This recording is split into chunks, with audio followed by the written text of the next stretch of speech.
اعوذ باللہ من الشیطان الرجیم بسم اللہ الرحمن الرحیم وبہ نستعین وہو خیر ناصر ومعین الحمد للہ رب العالمین وصلی اللہ علی سیدنا سید الانبیاء والمرسلین حبیب الہ العالمین ابی الزہرا محمد واہل بیتہ الطیبین الطاہرین المعصومین اما بعد قال اللہ الحکیم فی کتابہ الکریم بسم اللہ الرحمن الرحیم فاسألوا اہل الذکر ان کنتم لا تعلمون صدق اللہ العلی العظیم۔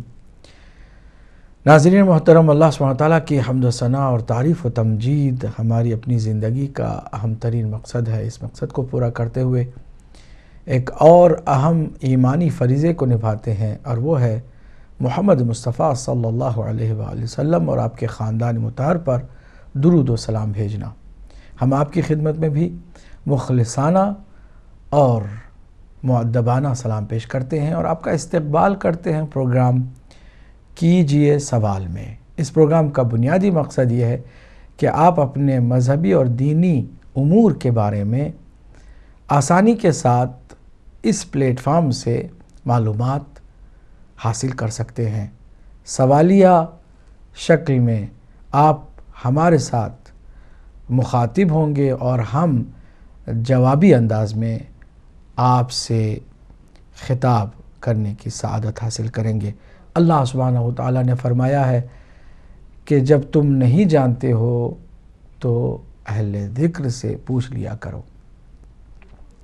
اہل ذکر حقیقت میں وہ معصوم ہستیاں ہیں کہ جو سراپا علم و معرفت سے سرشار، جہل و نادانی اور لا علمی سے بیزار، وہ ذات کہ جنہیں علم لدنی عطا کیا گیا ہے، لیکن ان اہل ذکر سے وابستہ علماء اور ہم جیسے طلاب آپ کی خدمت میں اسی لیے حاضر ہوتے ہیں کہ وسیلہ خیر بنے آپ کے اور آپ کے اہل ذکر کے درمیان۔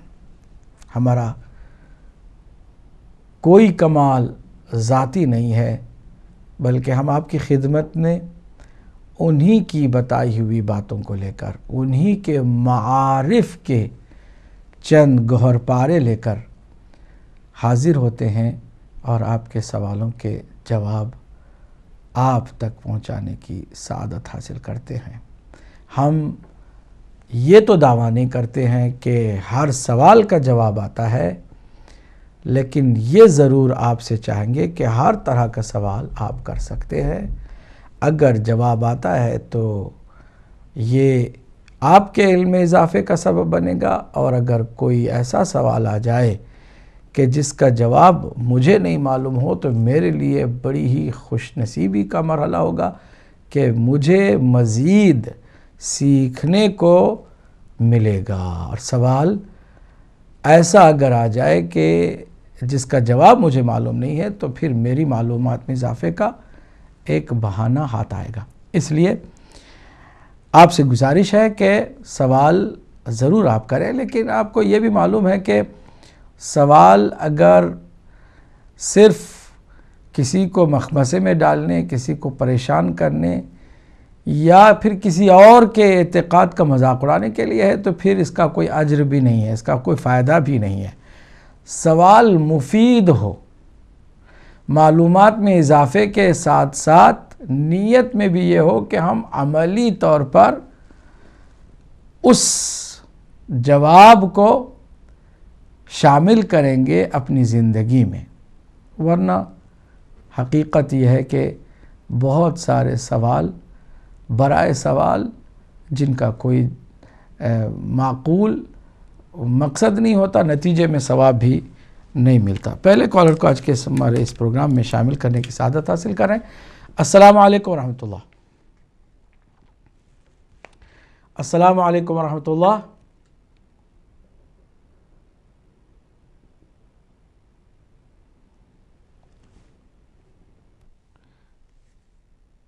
آواز کچھ نہیں آ رہی ہے. جو صاحب آن لائن ہے، چلیے اگلے کال کو شامل کر لیتے ہیں.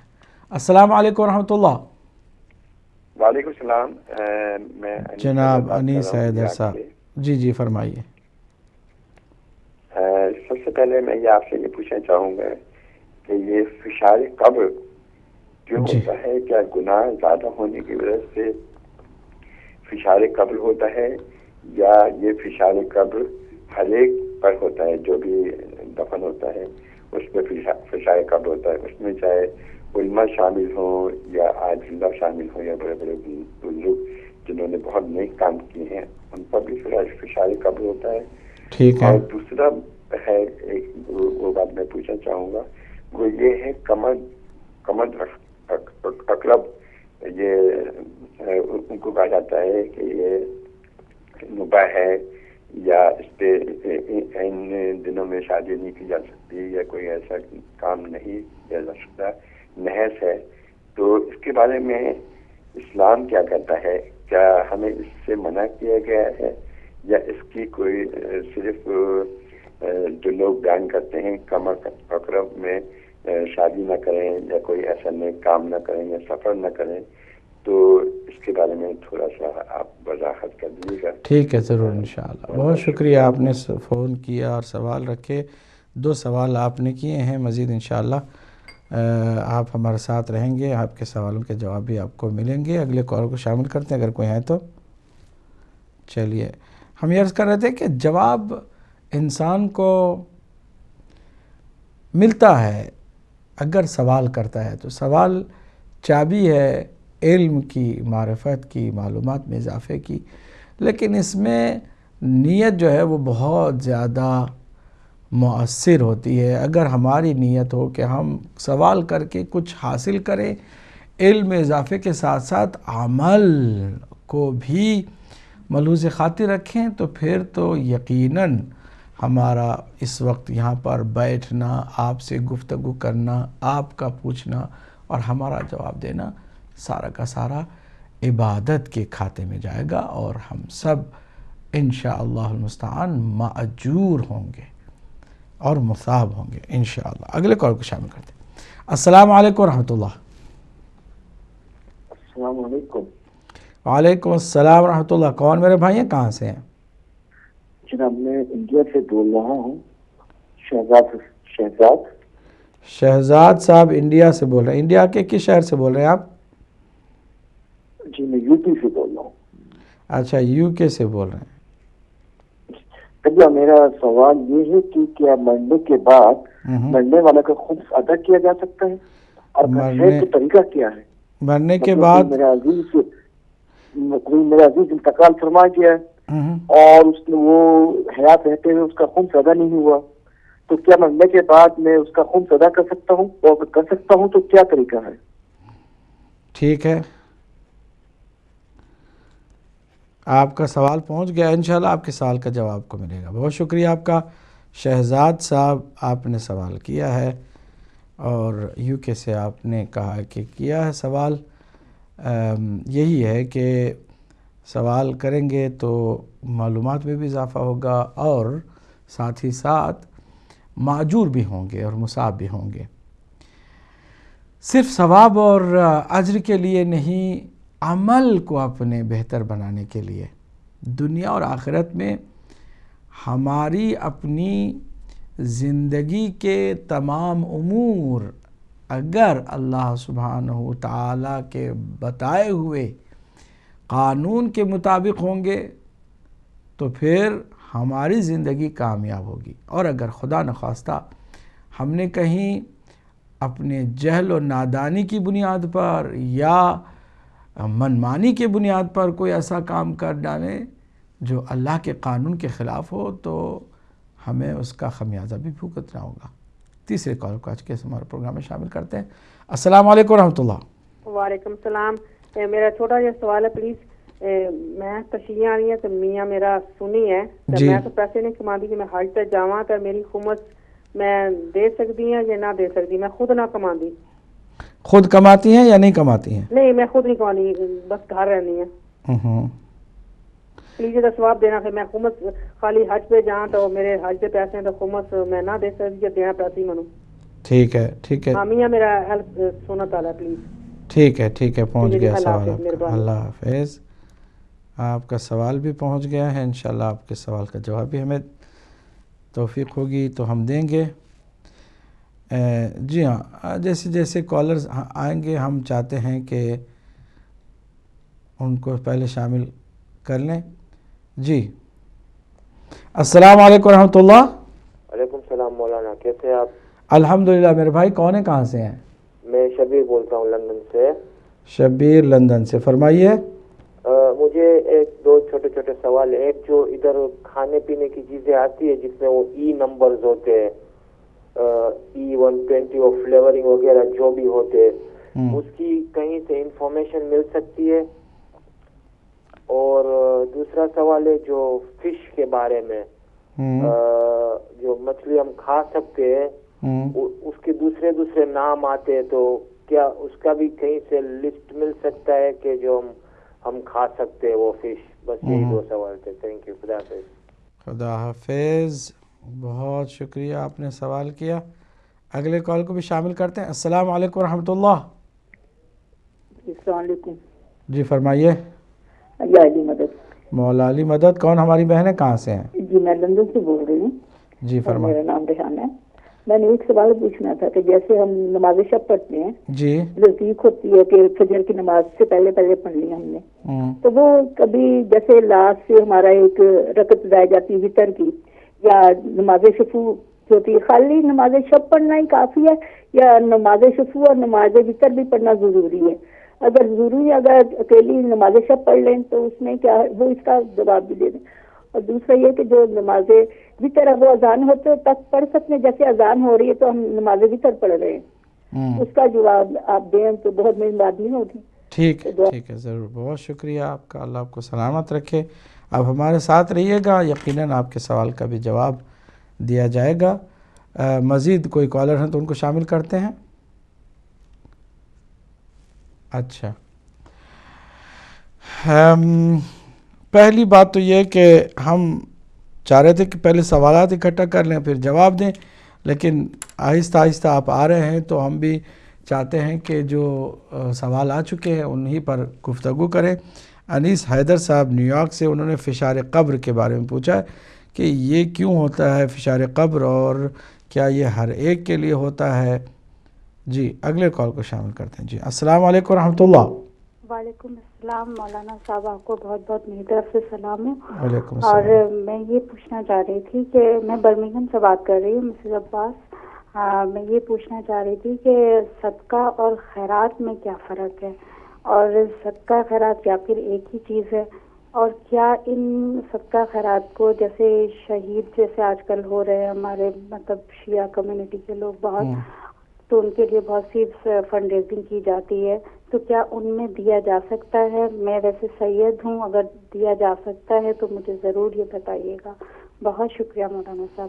جزاک اللہ. بہت اچھے سوال آپ نے کیا. انشاءاللہ آپ ہمارے ساتھ رہیے گا تو آپ کا جواب بھی آپ کو ملے گا. تو جو پہلا سوال تھا انیس حیدر صاحب نے کیا تھا، اور ہم چاہتے ہیں کہ ان کے جواب کی طرف بھی ہم مائل ہوں، لیکن لگتا ہے کہ سوالوں کا سلسلہ شروع ہو چکا ہے مزید، تو پہلے سوال ہی لے لیتے ہیں پھر اس کے بعد جواب کی طرف. السلام علیکم ورحمۃ اللہ. وعلیکم السلام ورحمۃ اللہ وبرکاتہ. مولانا میں کیلیفورنیا سے بول رہی ہوں، سیدہ بیگم. کہ میرا سوال ہے مولانا کہ یہ محرم اور سفر میں اپنے جو غم کے دن رہتے، ایران اور عراق میں پہلی محرم سے 20 سفر تک کہ سوگ ختم ہو جاتا ہے، لال جھنڈے چڑھ جاتے ہیں، مگر اپنے حیدرآباد اور پاکستان، انڈیا اور پاکستان کے میں غم منایا جاتا ہے. لکھنؤ سے نکلا ہوا ہے، یہ کیا کوئی جنگ دولہ کے منت ہے یا کچھ ہے؟ اس کا مجھے تفصیلی جواب دیجیے پلیز. اور آپ کا پروگرام دیکھتی ہوں میں، بہت اچھا ہے. آپ لوگوں کو دن دگنی رات چوگنی ترقی دے. آپ پورے اسٹاف کو آخر زمان کی ضمانت میں، آپ کے چینل کی ضمانت میں کافی سیکھنے اور کا موقع ملتا ہے. اور یہ خاص کر میں آپ سے بول رہی ہوں کہ آپ اس کا جواب دیجیے مجھے. ضرور ضرور اور آپ تو نمبر 1 ہے ہدایت چینل کے مولانا. چلیے خدا حافظ. اللہ آپ کو سلامت رکھے. ہماری بہن ہیں کیلیفورنیا سے سیدہ بیگم. ہم صرف دعاؤں کے محتاج ہیں. آپ کی دعاؤں سے ہی ہماری توفیقات میں انشاءاللہ اضافہ ہوگا. اگلے کال کو شامل کرتے ہیں. السلام علیکم ورحمۃ اللہ. چلیے کال ڈراپ ہو گئی ہے. جی کال ابھی نہیں ہے، کوئی مسئلہ نہیں ہے. ہم یہی چاہیں گے کہ کالرز جیسے جیسے آتے رہیں. ہم جواب دینا چاہ رہے تھے کہ شروع کر دیں، لیکن جواب کے ساتھ ساتھ لگاتار سوال آتے ہوں تو پھر جواب بھی شاید مکمل نہ ہو سکے. کوشش یہی ہوگی ہماری کہ کچھ سوالات آ جائیں.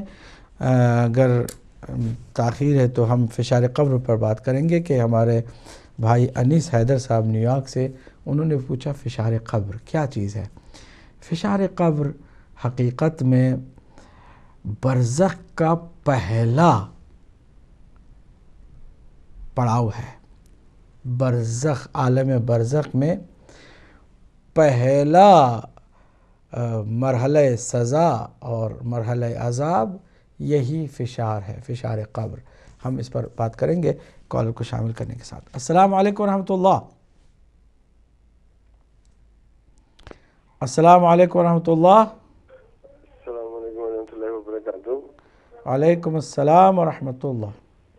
انڈیا میں مجتبہ بول رہا ہوں. ایک سوال چھوٹا سا کرنا تھا آپ سے. مجتبہ صاحب کہاں سے بول رہے ہیں آپ؟ میں جی مانچسٹر سے بول رہا ہوں. چلیے فرمائیے کیا سوال ہے آپ کا؟ جی گزارش ہے کہ میں جاننا چاہ رہا ہوں کہ جب قرآن مجید پاک رسول پہ نازل ہوا تھا تو اس وقت جو عربی تھی اس میں یہ نقطے تھے کہ نہیں؟ جیسے کہ ہم کہتے ہیں کہ بسم اللہ کا نقطہ ہے، پھر اعوذ باللہ من الشیطان الرجیم کا نقطہ ہے، زوئے کا نقطہ ہے. تو میں یہ جاننا چاہ رہا ہوں اس وقت کی عربی میں یہ نقطے تھے یا نہیں؟ ٹھیک ہے ٹھیک ہے، بس یہی جاننا چاہتے ہیں آپ. شکریہ آپ کا، اللہ آپ کو سلامت رکھے. اگلے کال کو بھی شامل کرتے ہیں. السلام علیکم ورحمۃ اللہ.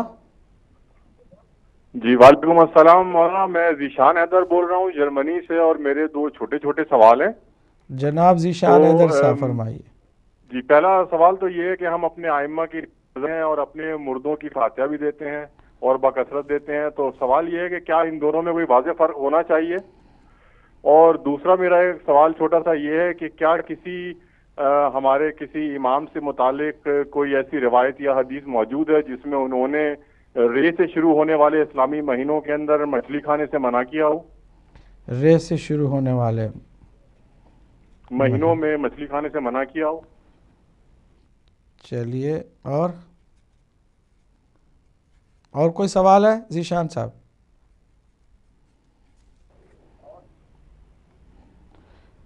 اگلے کال کو شامل کرتے ہیں. السلام علیکم ورحمۃ اللہ. وعلیکم السلام ورحمۃ اللہ بسم وبرکاتہ. بسم اللہ شاہ جی. کیسے مزاج شریف ہے؟ الحمدللہ. فرمائیے سید علی جان شاہ صاحب. سرکار میرا سوال آپ سے یہ ہے کہ دنیا کا اصول یہ ہے کہ جب بھی کوئی اونچے عہدے والا آتا ہے، جیسے کہ مثال کے طور پر اگر صدر آ رہا ہو تو پرائم منسٹر اس کا استقبال کرتا ہے.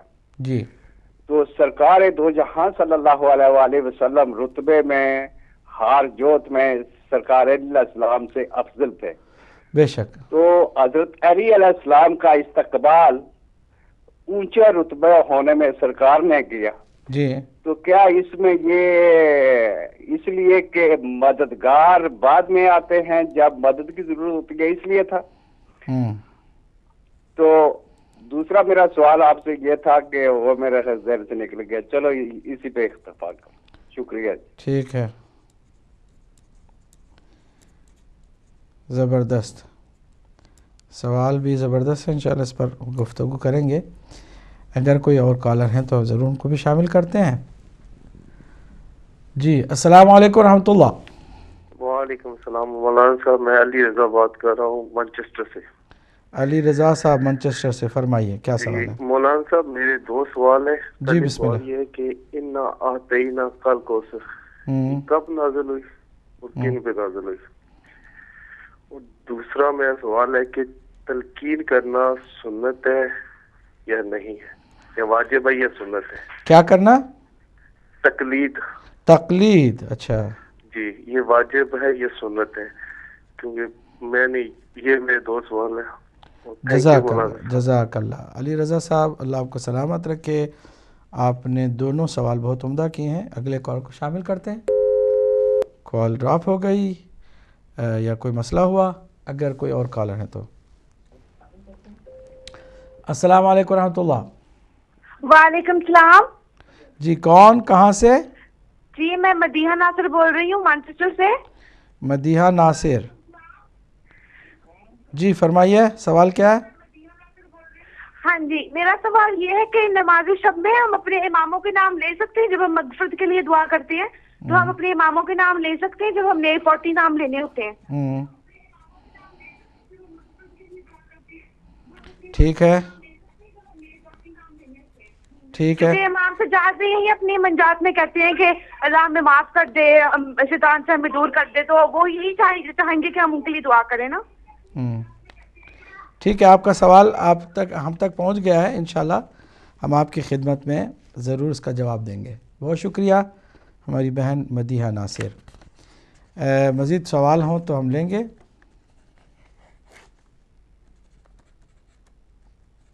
جی السلام علیکم ورحمۃ اللہ. السلام علیکم. وعلیکم السلام ورحمۃ اللہ. کون بھائی ہمارے کہاں سے ہیں؟ جی محمد شہزاد سعودی عرب سے. محمد شہزاد سعودی عرب سے، فرمائیے.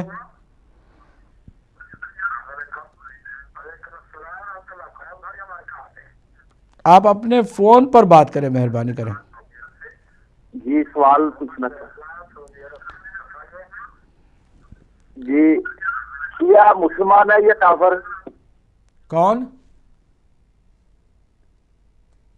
اچھا شیعہ مسلمان ہے یا کافر؟ اور آپ سعودی عرب سے بول رہے ہیں. سبحان اللہ. چلیے اگلے کال کو بھی شامل کرتے ہیں. السلام علیکم ورحمۃ اللہ. جی السلام علیکم ورحمۃ اللہ.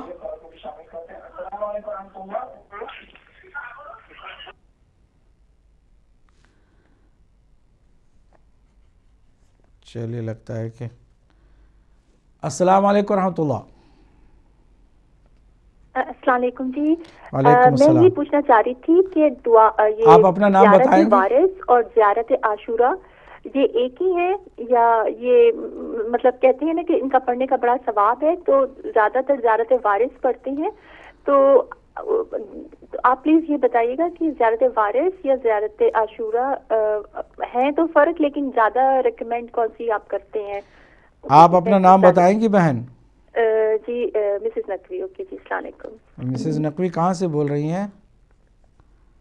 یقیناً یو کے سے ہی ہوگا، آپ نے نام بتایا نہیں شہر کا. کوئی بات نہیں، سوال آپ کا پہنچ گیا ہے. انشاءاللہ آپ کے سوال کا جواب بھی ہم دیں گے.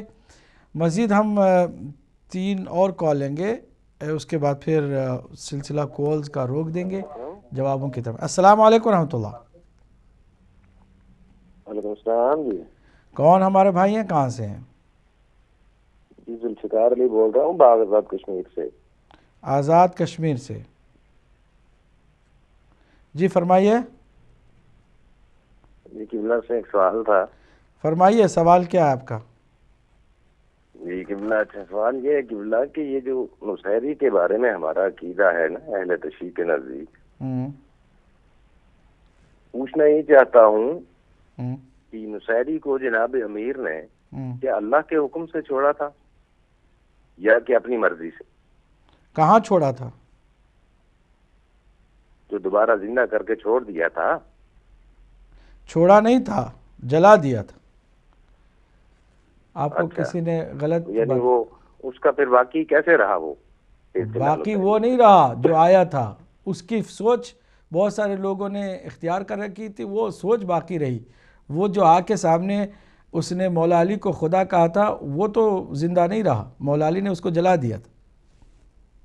نصیری کہاں سے مطلب ہے؟ یہ سوچ پیدا ہوئی ہے جو غلط ہے، گمراہ کن ہے. جیسے عیسائیوں میں سوچ پیدا ہو گئی کہ حضرت عیسیٰ جو ہے وہ خدا کے بیٹے ہیں، پھر اس کے بعد انہوں نے خدا کے ساتھ شریک کر دیا. اسی طرح کچھ ایسے ہی بہت زیادہ غلو کرنے والے لوگ پیدا ہو گئے، انہوں نے مولا علی کو بھی نعوذ باللہ خدائی کا درجہ دینا شروع کر دیا. یہ تو سوچ ہے ہمیشہ، اور آج بھی اس طرح اس زمانے میں بھی ایسی سوچ پیدا ہی ہو گئی ہے، اور اللہ ہم سب کو ایسی. تو ہم اپنے اسٹیجوں سے سنتے ہیں نا، آپ کے اسٹیج سے جو بات ادھوری سنی گئی ہے نا، ہمارے علماء مطلب تقاریر کرتے ہیں، تو جو تقاریر کرتے ہیں وہ معتبر نہیں ہے. جو بات معتبر ہے وہ یہ ہے کہ مولا علی کے سامنے آ کر کے جس نے الوہیت کا دعویٰ کیا اور مولا علی کو خدا کہا، اس کو مولا علی نے قتل بھی کیا، پھر زندہ کیا، پھر قتل کیا، پھر اس کو جلا دیا، اس کا وجود ختم ہو گیا. شکریہ آپ کا، اللہ آپ کو سلامت رکھے. انشاءاللہ مزید اس پر بات کریں گے. اگلے کال کو شامل کرتے ہیں. السلام علیکم ورحمۃ اللہ. وعلیکم السلام سید بادشاہ سرکار. جناب بسم اللہ. مجھے سوال بھی یاد آ گیا، اور ایک چھوٹی سی بات بھائی صاحب جو آئے تھے ان کی بات پر، کہ حضرت عیسیٰ علیہ السلام کو لوگوں نے خدا کہنا تھا، تو عین پیدائش کے وقت اللہ تعالیٰ نے حرم مسجد سے حضرت مریم علیہ السلام کو حکم دیا کہ یہ جگہ چھوڑ کر جنگل کی طرف چلی جائے، کہ یہ کوئی بھی جو شریف انسان ہے، اور جیسے ہم اپنی مثال دے سکتے ہیں، اپنی بیوی کو اس وقت میں اپنے گھر سے نہیں نکالتا. تو اللہ نے مریم علیہ السلام کو حکم دے کر کہ آپ جنگل کی طرف چلی جائیں، یہ بتا دیا کہ اگر اللہ کا بیٹا ہوتا تو اللہ اپنے گھر سے نہ نکالتا. اور جو مولا علی علیہ السلام کو خدا کہتے ہیں، ان کو کعبے میں پیدا کر کے یہ بتا دیا کہ دیکھو جو پیدا ہونے والے ہیں وہ خدا نہیں ہوتے. سبحان اللہ سبحان اللہ. تو دوسرا میرا سوال سرکار آپ سے جو بھول گیا تھا وہ یہ ہے کہ یہ جو قرآن پاک کی آیت ہے کہ عیسیٰ علیہ السلام نے فرمایا کہ میرے بعد جو نبی آنے والے ہیں، رسول آنے والے ہیں، ان کا نام احمد ہوگا. یہ تو مسلمانوں نے مان لیا، اور اسی وحی کی زبان سے سرکار نے جب فرمایا کہ میرے بعد تمام مومنین اور مومنات کے ولی امیر علی ہیں، اس کو مسلمانوں نے کیوں نہیں مانا؟ شکریہ جی. بالکل صحیح بات ہے، بہت عمدہ استدلالی سوال ہے. انشاءاللہ اس پر بات کریں گے. آخری کالر کو آج کے اس پہلے نشست میں شامل کرتے ہیں، جوابوں کی طرف آتے ہیں، اور اگر اللہ نے توفیق دی تو اگلی نشست میں مزید سوال لیں گے. آخری کالر کو پہلی نشست میں. جی السلام علیکم ورحمۃ اللہ. جناب آپ فون پر بات کریں، جو بھی ہمارے صاحب آئیں فون پر. ہیلو السلام علیکم. وعلیکم السلام ورحمۃ اللہ. میں جرمنی سے بول رہی ہوں، مسز زیدی. مسز زیدی، میرے چھوٹے چھوٹے سوال، میرے 2-3 مولانا صاحب سوال ہیں آپ سے. بسم اللہ. ایک تو سوال یہ ہے کہ حصول علم کے لیے حضور اکرم صلی اللہ علیہ وسلم نے جو حدیث بیان کی ہے کہ حاصل کرو چاہے تمہیں چین جانا پڑے، تو اس کے لیے لوگ کہتے ہیں کہ 6 کا لفظ تو عربی ہے ہی نہیں، تو کیا انہوں نے کون سا لفظ سین کا شاید یوز کیا ہے؟ تو وہ کون سا ملک ہے، یعنی سین سے کیا مراد ہے؟ چین مراد ہے. اور دوسرا سوال میرا یہ ہے کہ اگر کسی کا انتقال ہو گیا ہو اور اس کا عقیقہ نہ ہوا ہو، تو کیا اس کا مرنے کے بعد اس کا عقیقہ کیا جا سکتا ہے؟ اور تیسرا سوال میرا یہ ہے کہ قرآن میں جو سجدے ہم سپارہ پڑھتے ہیں تو قرآن میں سجدے آتے ہیں، تو اگر ہم 2-3 سجدے اکٹھے ہو جائیں اور اکٹھا کر کے پھر انہیں بعد میں جانماز پر بجا لانا ضروری ہے، یا ہم اس پر بھی قرآن پر ہی اس وقت کر سکتے ہیں؟ اور کیا اس میں پڑھا جاتا ہے؟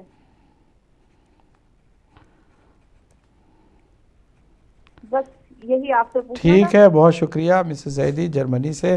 آپ نے ماشاءاللہ 3 سوال کیے اور انشاءاللہ تینوں کے جواب ہم دیں گے. پہلے جو ہمارے کالر تھے آج کے اس پروگرام کی زینت بن کر، جی ہاں، وہ تھے جناب انیس حیدر صاحب. انیس حیدر صاحب نے بہت عمدہ اور اہم سوال کیا شب اول قبر میں جو فشار قبر کا مرحلہ ہے اس کے بارے میں، کہ یہ کیوں ہوتا ہے اور کیا یہ ہر ایک کے لیے ہے. جواب یہ کہ ہر ایک کے لیے نہیں ہے، بلکہ ان لوگوں کے لیے ہے کہ جن لوگوں نے کچھ ایسی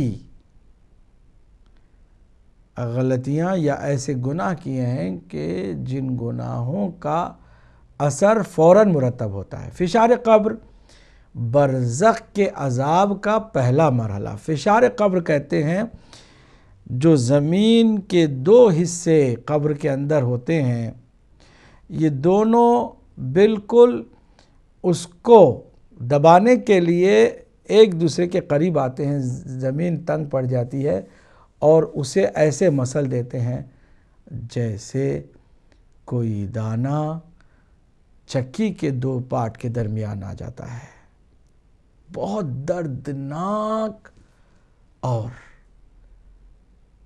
بہت ہی زیادہ مصیبت بار مرحلہ ہوتا ہے فشار قبر کا۔ اللہ ہم سب کو فشار قبر سے محفوظ رکھے۔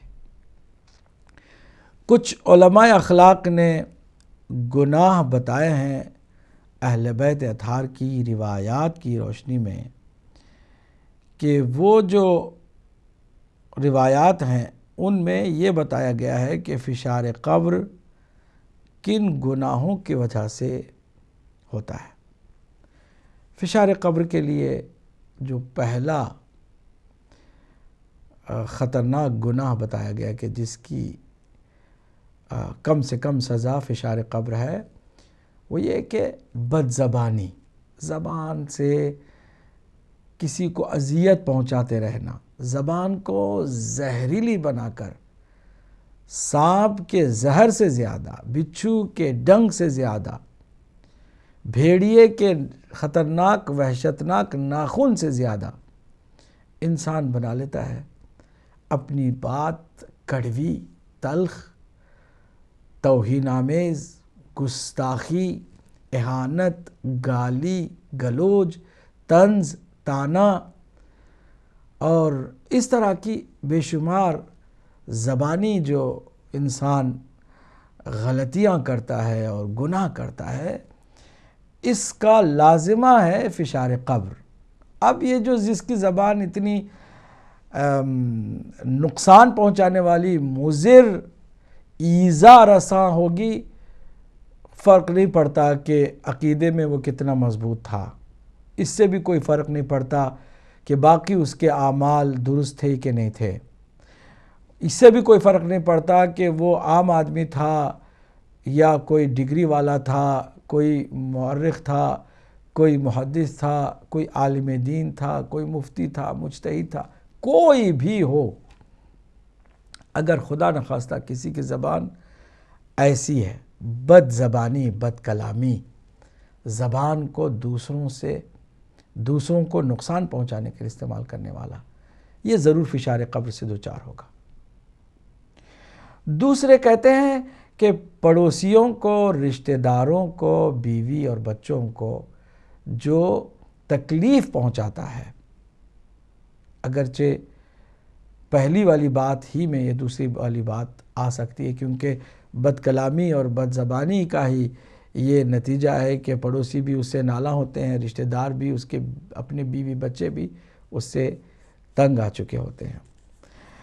تیسری بات جو بتائی گئی ہے وہ یہ کہ انسان ناجائز طور پر اگر کسی کا حق چھینے، کسی کا عہدہ چھینے، کسی کے مقام اور منزلت کو زبردستی ہیرا پھیری کر کے، مکاری عیاری کر کے خود حاصل کر لے، تو یقیناً فشار قبر سے وہ دوچار ہوگا۔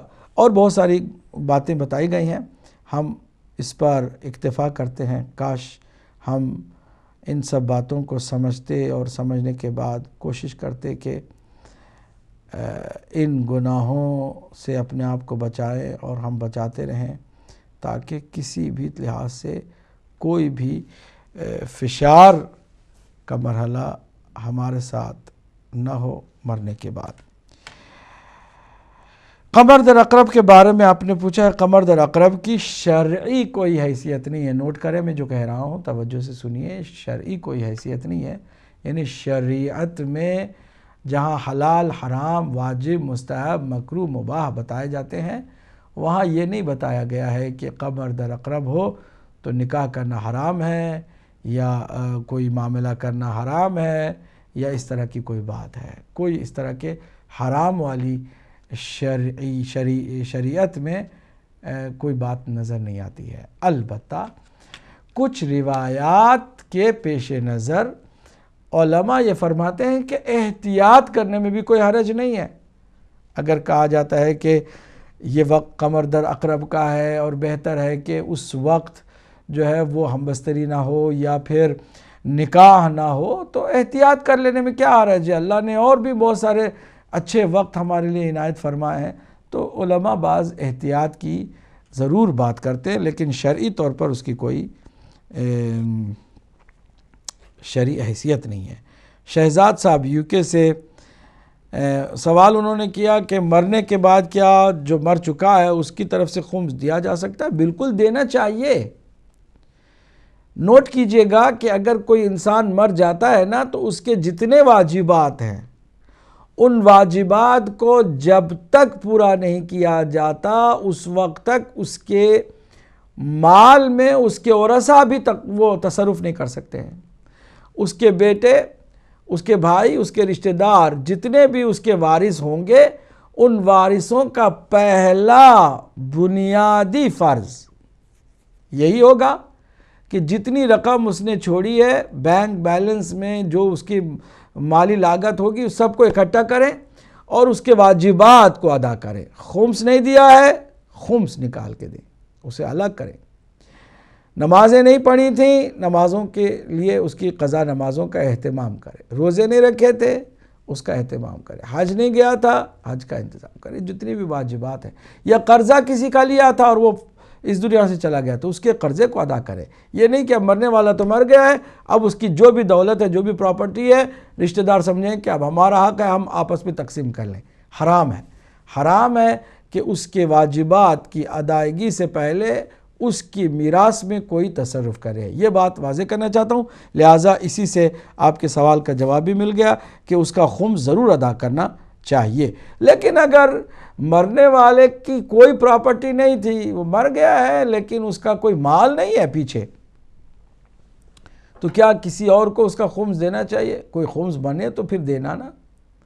اب اس کی زندگی میں اس پہ کوئی خمس واجب تھا، اس نے ادا نہیں کیا تھا، پھر مال بھی اپنی زندگی ہی میں وہ چلا گیا اور وہ بالکل تنگ دست ہو کر اس دنیا سے گیا ہے. اور اگر اس نے کسی سے وصیت کی ہے کہ بھئی ہاں میرا کچھ قرضہ خمس کا رہتا ہے اور میں دے نہیں سکا ہوں اور میں نے اس کو استعمال کر لیا تھا، میرے بعد اگر کوئی مہربانی کر دے، اگر کسی نے اسے وعدہ کیا ہے کہ میری یہ تمہاری اس وصیت کو ہم عمل کریں گے، تو پھر اس شخص پر واجب ہو جاتا ہے کہ وصیت کے مطابق اس کا خمس ادا کرے. اگر کوئی وصیت اس طرح کی ہے تو نہیں، تو پھر جس کے پاس کچھ بھی نہیں ہے، وہ اس دنیا سے خالی ہاتھ آیا تھا تو خالی ہاتھ بھی گیا ہے، اس کا کوئی خمس بھی واجب نہیں ہوتا ہے. ایک مومنہ ہے جنہوں نے کہا کہ میرا میاں جو ہے وہ سنی ہے اور میں خود شیعہ ہوں، تو خمس کیا میں نکال سکتی ہوں جبکہ میں کام بھی نہیں کرتی؟ شوہر کے مال میں آپ کا کوئی بھی حق نہیں بنتا ہے، چاہے وہ شیعہ ہو چاہے وہ سنی ہو. آپ کے لیے کوئی بھی خمس کی بات نہیں ہے. حج پر اگر جانا ہے تو ظاہر سی بات ہے، پھر میں عرض کر دوں کہ حج پر اگر بنیادی حج کی استطاعت آپ کی نہیں ہے، آپ کماتی بھی نہیں ہے، تو حج بھی آپ کے اوپر واجب نہیں ہے. لیکن شوہر نے کہہ دیا چلو تمہارے لیے میں حج کا انتظام کرتا ہوں، تو وہ حج جو ہے جس کی کسی اور کے مال میں، شوہر کے مال میں کیا جا رہا ہے، تو اس میں اس کی ذمہ داری بنتی ہے شوہر کی کہ وہ مال جو حج کے لیے خرچ ہو رہا ہے وہ پاک ہو، حلال ہو، جس کا خمس ادا کیا گیا ہو. آپ پر کوئی واجب نہیں ہوتا ہے.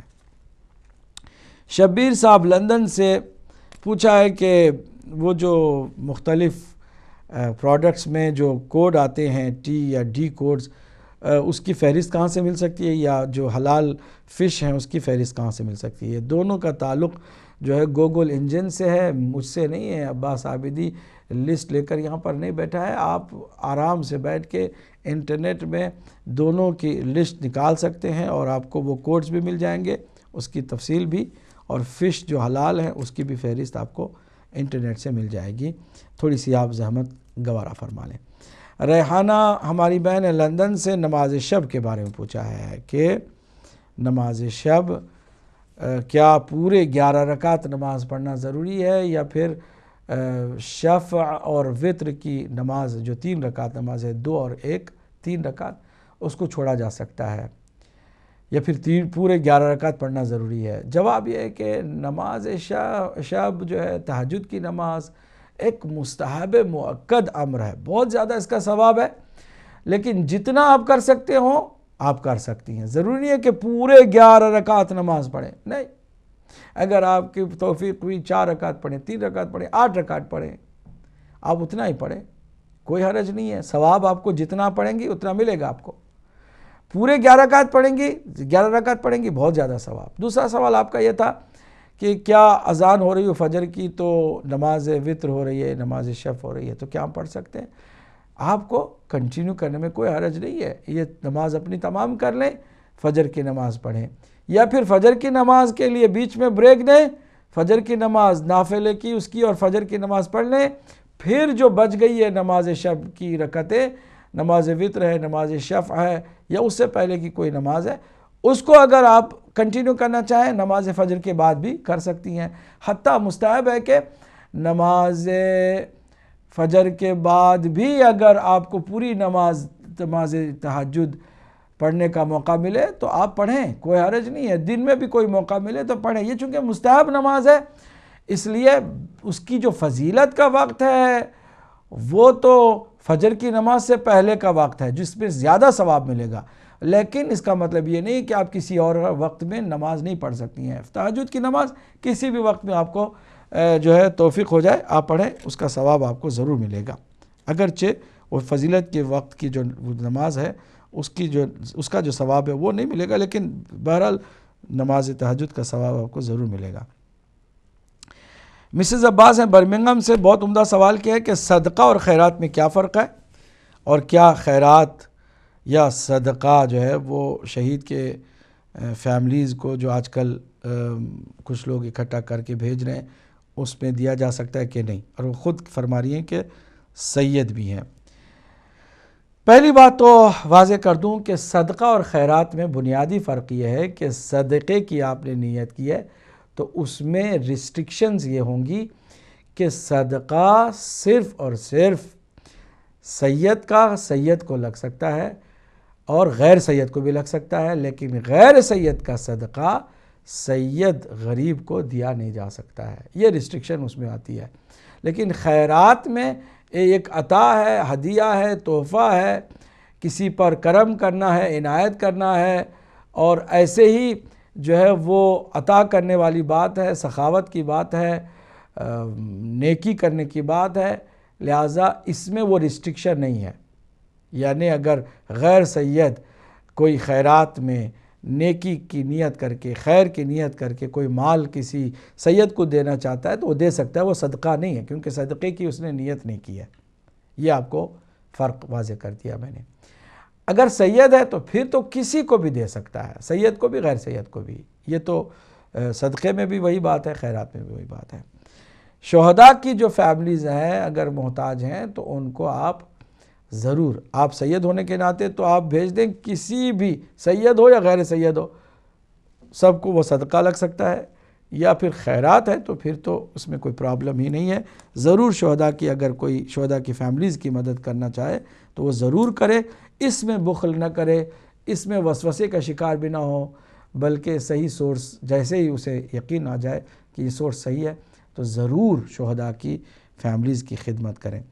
ہماری بہن سیدہ بیگم کیلیفورنیا سے، بہت عمدہ ان کا اپنا سوال ہے کہ ایران میں اور عراق میں ہم دیکھتے ہیں کہ محرم اور سفر کی 20 تاریخ 40 کے دن کے بعد وہ سیاہ لباس اتار دیتے ہیں اور پھر خوشی کا ماحول نظر آ جاتا ہے، یعنی سوگ کے جو ایام ہیں وہ پہلی محرم سے لے کے 20 صفر المظفر تک وہ رکھتے ہیں، جبکہ ہمارے یہاں انڈیا اور پاکستان میں 8 ربیع الاول تک سوگ کا ماحول برقرار رکھتے ہیں۔ تو اس میں فرق کیا ہے، یا پھر اس میں صحیح کیا غلط کیا ہے؟ غلط کوئی نہیں ہے، اور دونوں باتیں اپنی جگہ پہ کلچر کے حساب سے صحیح ہیں۔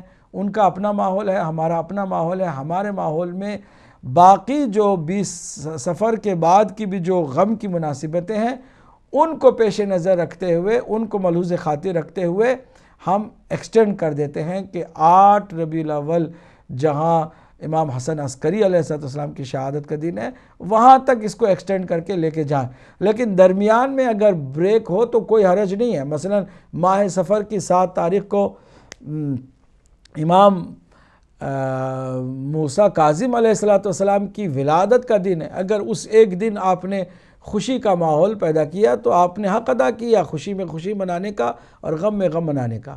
لہٰذا یہاں پر اگر بریک ہو گئی بیچ میں ایک دن کی تو کوئی پرابلم نہیں ہے، یا پھر اس کے علاوہ بھی کسی دن کوئی خوشخبری 20 سفر کے بعد آئی ہے اور ابھی 28 سفر نہیں آئی ہے، یا 25 سفر کی جو تاریخ ہے یا 17 سفر کی جو تاریخ ہے جو غم کی تاریخ ہے، اس تاریخ سے ہٹ کر کسی ایک عام دن میں کوئی خوشی کا کوئی موقع آیا تو کوئی شرعاً حرام نہیں ہے کہ آپ جو ہے اس کو بھی کہیں کہ چونکہ ہم نے ایک سلسلہ بنا لیا ہے 18 ربیع الاول تک کوئی خوشی نہیں منائیں گے۔